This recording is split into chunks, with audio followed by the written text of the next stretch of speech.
नीति रहित भौतिकवाद से उपजी दुर्गति। ऊंचा महल खड़ा करने के लिए किसी दूसरी जगह गड्ढे बनाने पड़ते हैं। मिट्टी, पत्थर, चूना आदि जमीन को खोद कर ही निकाला जाता है। एक जगह टीला बनता है तो दूसरी जगह खाई बनती है। संसार में दरिद्रों, अशिक्षितों, दुखियों, पिछड़ों की विपुल संख्या देखते हुए विचार उठता है कि उत्पादित संपदा यदि सभी में बढ़ गई होती तो सभी लोग लगभग एक ही तरह का समान स्तर का जीवन जी रहे होते।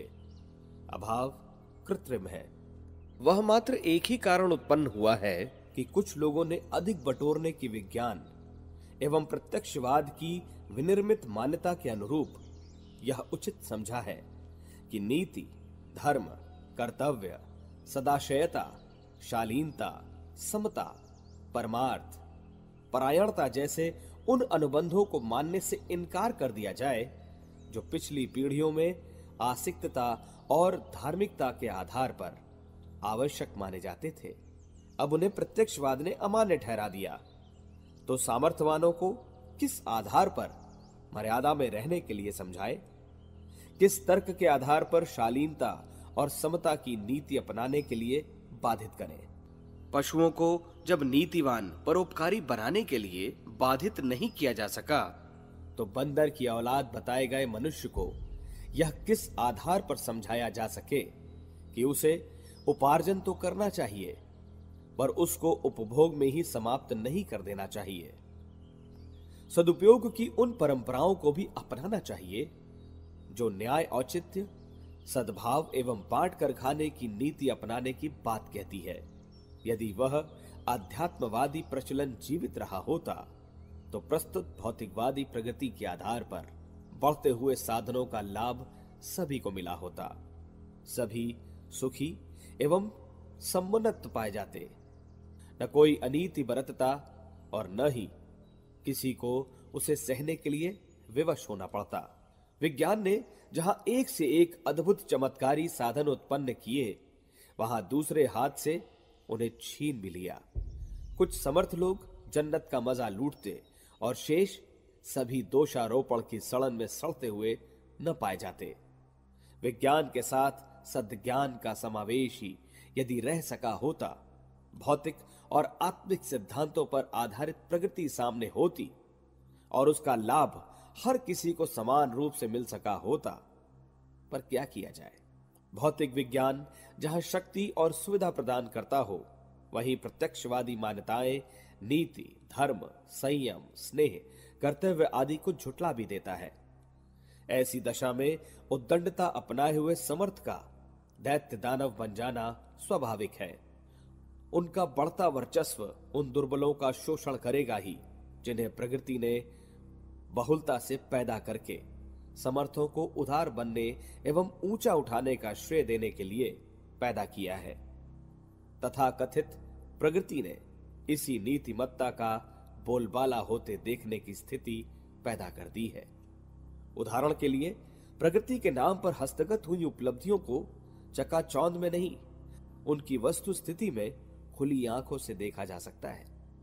औद्योगिकीकरण के नाम पर बने कारखानों ने संसार भर में वायु प्रदूषण और जल प्रदूषण भर दिया है। अणुशक्ति की बढ़ोतरी ने विकिरण से वातावरण को इस कदर भर दिया है कि तीसरा युद्ध न हो तो भी भावी पीढ़ियों को अपंग स्तर की पैदा होना पड़ेगा।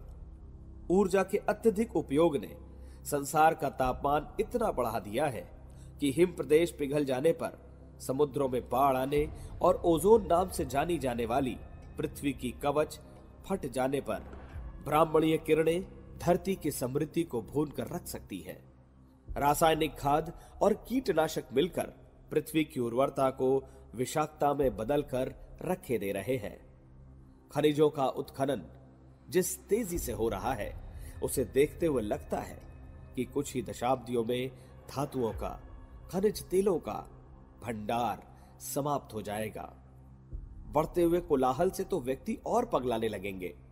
शिक्षा का उद्देश्य उदर पूर्ति भर रहेगा, उसका शालीनता के तत्व दर्शन से कोई वास्ता न रहेगा। आहार में समाविष्ट होती हुई स्वादिष्टता प्रकारांतर से रोग विषाणुओं की तरह धराशाही बनकर रहेगी। कामुक उत्तेजनाओं को जिस तेजी से बढ़ाया जा रहा है, उसके फलस्वरूप न मनुष्य में जीवनी शक्ति का भंडार बचेगा, न बौद्धिक प्रखरता और शील सदाचार का कोई निशान बाकी रहेगा। पशु पक्षी और पेड़ों का जिस तरह से कत्लेआम हो रहा है, उसे देखते हुए ये प्रकृति छूछ होकर रहेगी।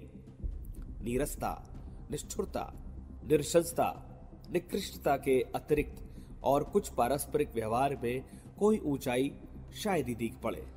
मूर्धन्यों का यह निष्कर्ष गलत नहीं है कि मनुष्य सामूहिक आत्महत्या की दिशा में तेजी से बढ़ रहा है। नशेबाजी जैसी दुष्प्रवृत्तियों की बढ़ोतरी देखते हुए कथन कुछ असंभव नहीं लगता। स्नेह, सौजन्य और सहयोग के अभाव में मनुष्य पागल कुत्तों की तरह एक दूसरे पर आक्रमण करने के अतिरिक्त और कुछ कदाचित ही कर सके। मनुष्य जाति आज जिस दिशा में चल पड़ी है, उससे उसकी महत्ता ही नहीं, सत्ता का भी समापन होते दिखता है। संचित बारूद के ढेर में यदि कोई पागल एक माचिस की तीली फेंक दे, तो समझना चाहिए कि यह अपना सर्वगोपम धरालोक धूलि बनकर आकाश में न चितरा जाए। विज्ञान की बढ़ोतरी और ज्ञान की घटोतरी ऐसी ही विषम परिस्थितियां उत्पन्न करने में बहुत विलंब भी नहीं लगने देंगी, ऐसा दिखता है।